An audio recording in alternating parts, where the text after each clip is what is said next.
cái chua này, nó sư cái chua thôi ạ. Nhưng cái đó là cái này chán.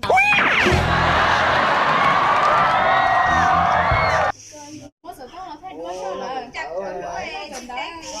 có nhà sao? Này giống ba, ba cha. Ôi, sao vậy? Chị thoát trộm mà. Wow. Nó. Không phải vô cơ ấy kìa.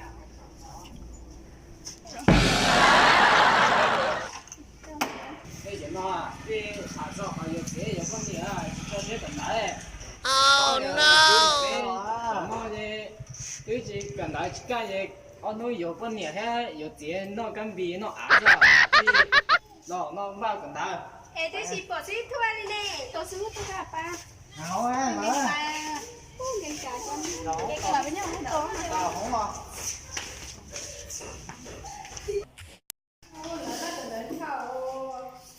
Nó cần đấy đầu tiên. Này đấy phải tìm nó sơn.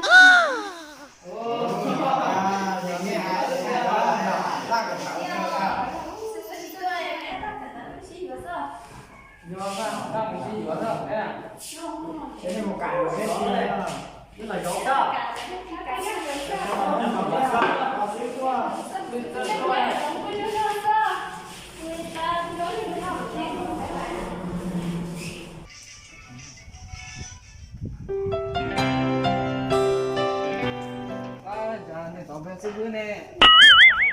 Nè, nó tao nó khó nè, có tiền liền nó, mua cần tắm nè.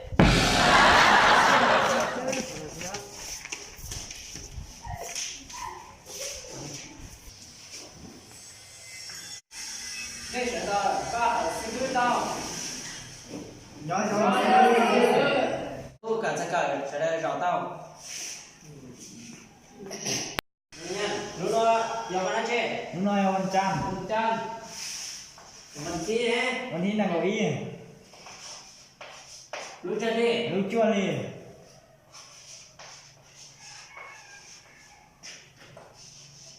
Ở trên chê. ก็จ้วน Đây có chuyện cho ba rồi đấy à. Lúc đó, bé vừa lo theo cho cái cởi lên á.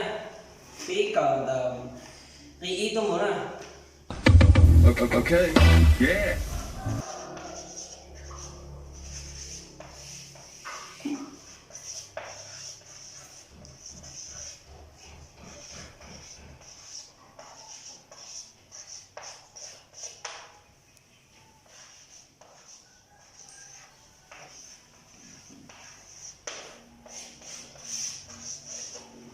Lúc đó bé được cởi cho cầm búa nữa. Wow. Tao lấy để bé theo mẹ nó đây nha.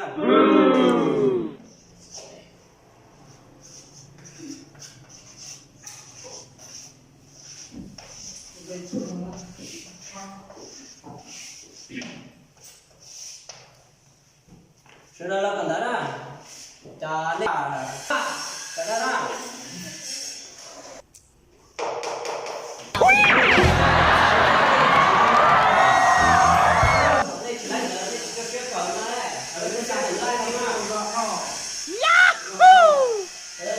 xin vâng cô sẽ ngỡ linh thông cho chọn thảo Jadi boleh kau taruh kena saja.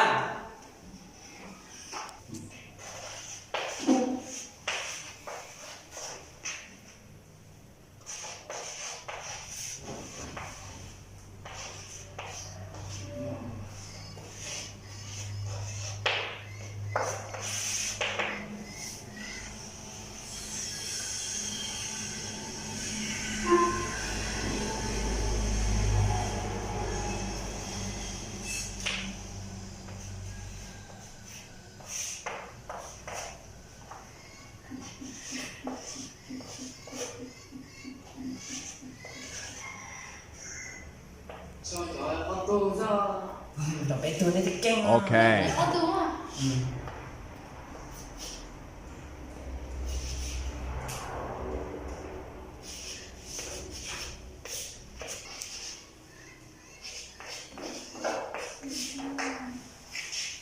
Nó từ kế tao trở lên thì nó cho tè.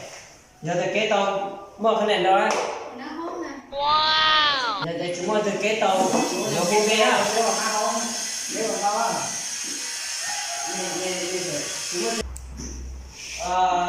Tháo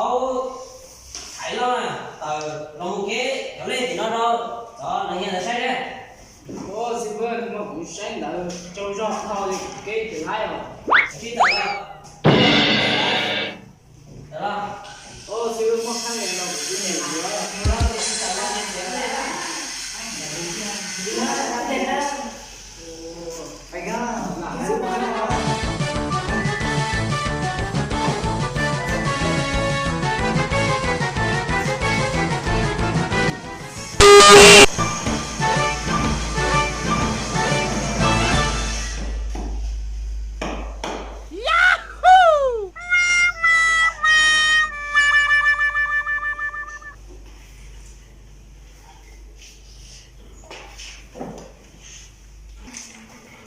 Riêng cái ta cũng nhập đi không à? cái người ta cho tao gì đi Ui không cần đi, cái nó khó ngon cứ cơ ngon. nó cũng gì đâu cái người ta không phước được con gì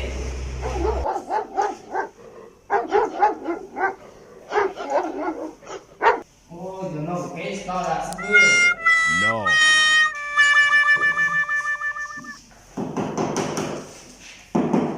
sợ ra tao này cho sợ nó từ cái này thì nó tao là cái giờ từ cái tao chỉ bị của nó không có chưa ơi cái chuyện nói đó nhớ để học tới thế nào không có bị đó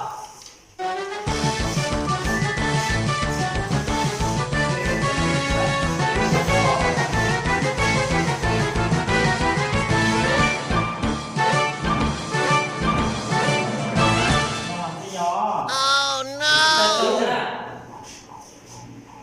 Đâu trò? Trò cái chị lái à sư? cái sao đấy ồ tao phải nhận sai tao là cái nha tôi Tại vì cái chú lái làm đâu? tao lo cái nó lên thì nó sẽ Để đi xin lái nè. tao lo cái tao chưa ở tù nó không là con chơi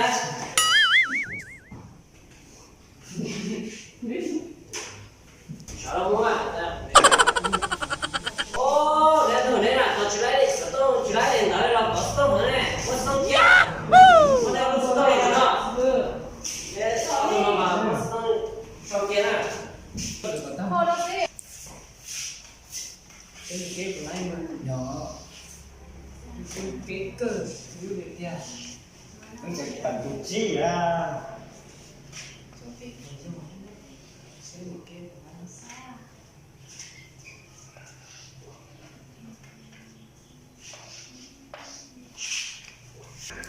À, sư chưa?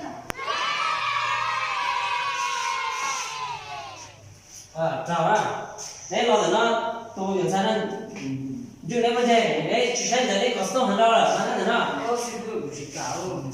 đấy chỉ sông mà không nên nó nó sao chẳng cho Đây có à? Vâng. vấn đề Wow, ngồi. bây giờ tao nó thế theo chỉ tao cái này tao lo một cái chỗ này thì nó giờ thì chỉ sáu mươi triệu vấn đề nè tao lo phải à tao lo cái gì à bây giờ nó đây đây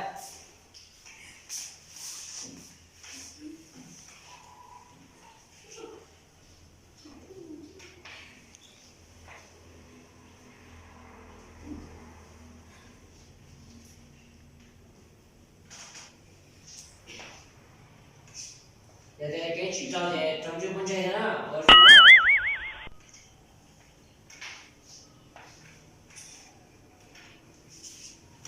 cho rồi bây giờ xong có khó sát tỏ ở đó ở tôi nhận sai rồi sát tía Xin lái nè. tao lo ở tôi nhận sai nhớ sát tía Phải không anh đấy à?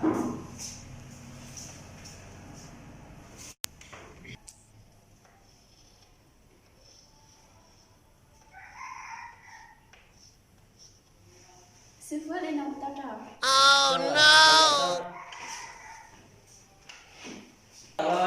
tao lo cái khó sát tỏ ở cái này nên thế này cái chỉ tao cái bên nó bên chỉ lời này bên cái nuôi nè Ở kia đã tôi đang nhiều chỗ phải. Phải na. tao lo tôi giờ tôi rồi nó đó nữa nè Ba, ba. tờ lo rồi chưa có gì đấy Giữ hôm nay sẽ có này tập bám không? Chị lấy chị chọn chị ăn nếu ăn được cái nào. Bảy cái bảy cái chị lấy. Phải à? tờ lo cái store mà đi còn khu gọi là pháp Tại vậy, cũng chỉ có mà đi cái đồng tao mà đi vào bãi kia.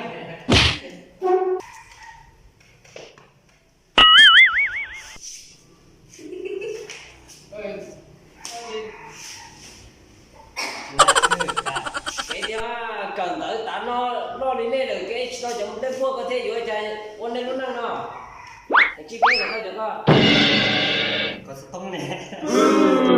Rồi, bé thì ok là gì?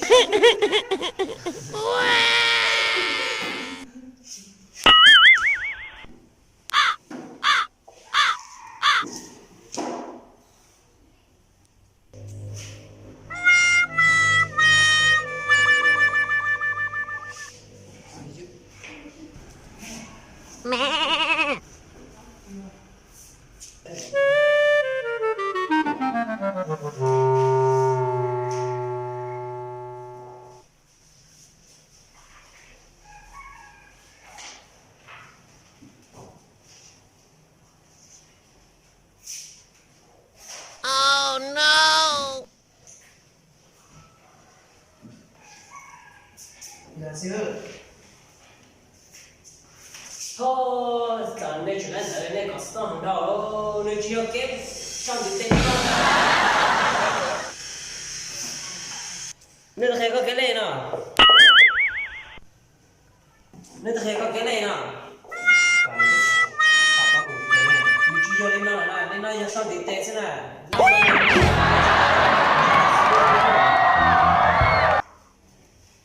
mỗi gì lúc là chọc lâu lúc chơi chơi lâu nè chọc lâu lúc chơi sau lên lâu rồi sau tí tệ quá chị Ok.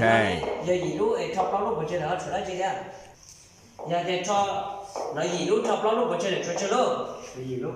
gì lúc này mất phải từ lần gì thì tao gì lúc mất lâu nó làm gì nữa lâu lúc nó mất cho vào chơi này nè chơi nữa nè cho ao chip lâu lúc nó là thế nào Okay. Yeah. cho xe từ lớn á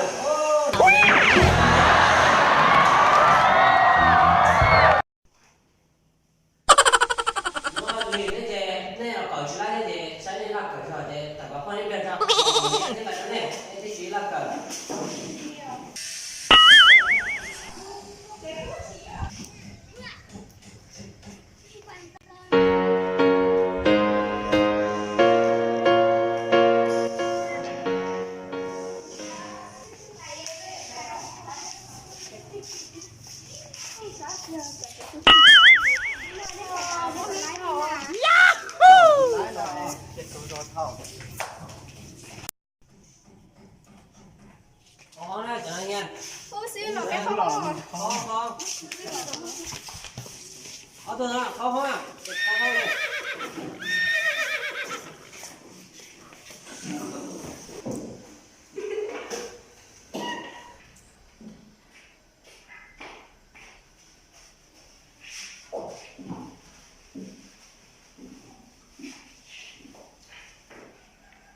đúng rồi thì cái cỡ nó sẽ là cỡ to nó nên chỉ lại theo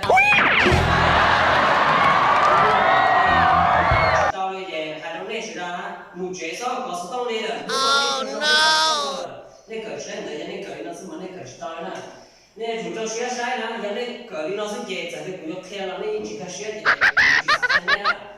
sau đây chủ cho xe cỡ đó thì nó sẽ là nên để cặp con đó nhưng mà cỡ nó sẽ